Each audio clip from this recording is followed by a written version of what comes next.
All right, let's get right into it. Today, we're going to connect the dots on a story that the big headlines completely missed. It's about a huge, almost secret loan to the banks and how it links directly to a sudden, explosive move in the silver market. This is a story about paper promises versus cold, hard metal, and it all starts with one gigantic number. $17 billion. Back in December, while most of us were getting ready for the holidays, U.S. banks just quietly borrowed this staggering amount from the Federal Reserve. So what was the official reason? Oh, just business as usual. A simple technical adjustment. It's the kind of thing they want you to hear and just keep scrolling. Nothing to see here. But you have to ask, why then?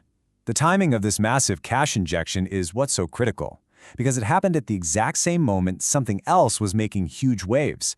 And that timing, well, it pretty much gives the whole game away. Okay, so let's dig into this secret. The first piece of the puzzle is that giant Fed loan. But the second piece is what was happening in the silver market at that very same time. Just look at how this played out. These two events didn't just happen in the same month. We're talking about the very same window of time.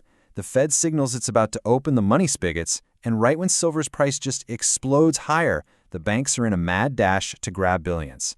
This wasn't some routine policy adjustment, folks. This looks a lot more like a financial fire drill. So to really understand why they were under so much pressure, you have to look at this enormous, and I mean absolutely enormous, bet that some major financial players have made against the price of silver. They've taken on what's called a short position. Now, all that really means is they're betting that the price of silver is going to go down, or at least stay flat. But here's the incredibly risky part.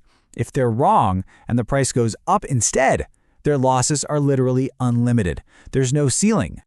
And this isn't some small wager. We are talking about paper promises for over 500 million ounces of silver. This isn't just a hedge, it's a massive structural bet that the price of silver can be controlled forever.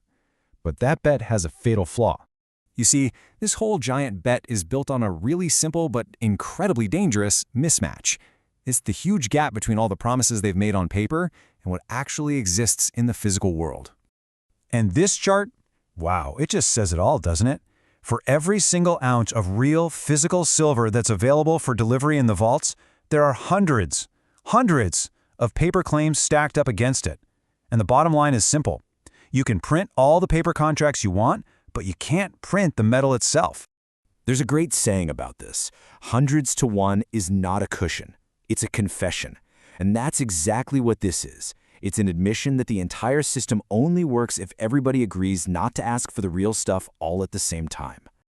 So that begs the question, right? What happens when the price doesn't go down, but instead it goes up? And it goes up dramatically. And what happens when people start saying, hey, I'd like the actual physical silver I was promised? Well, that's when things can get explosive.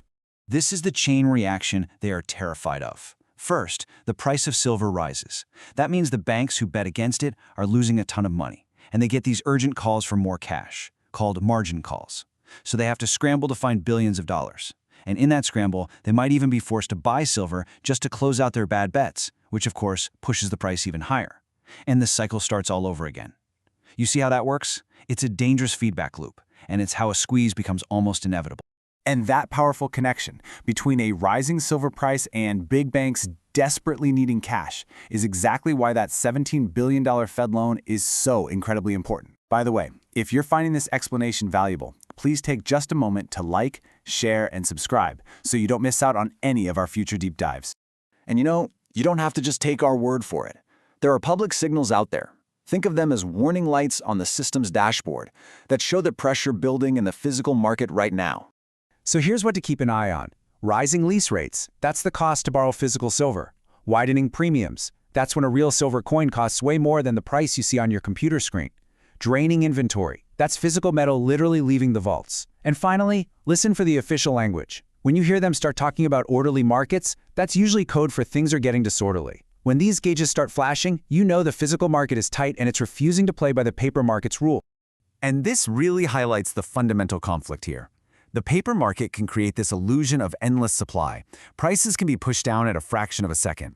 But the real world, the world of physical logistics, well, that moves at human speed. You have to find the metal, you have to refine it, you have to ship it. That huge mismatch is where all the stress is hiding. So, with all of this pressure building up right under the surface, where does it all lead? Well, there are really only a few possible outcomes, and let me tell you, none of them are business as usual. So here are the possibilities. 1. The squeeze actually completes. The short sellers are forced to buy back their bets at any price, causing a violent price spike and a permanently higher price for silver. 2. The exchange itself breaks. It can't deliver the metal, so it just defaults and settles in cash. If that happens, the paper price becomes meaningless and the physical market takes over. Or 3, more intervention, more quiet loans from the Fed to keep kicking the can down the road. Which path gets taken? It really all depends on one question. Can they find enough physical metal at prices that don't bankrupt the bettors? And this brings us right back to the beginning. That $17 billion from the Fed, it wasn't a solution. It was a symptom. It didn't create a single new ounce of silver. It didn't solve the underlying problem. It just bought them a little more breathing room. It was the system buying itself time. So, that leaves us all with a final, very important question to think about as we watch these markets.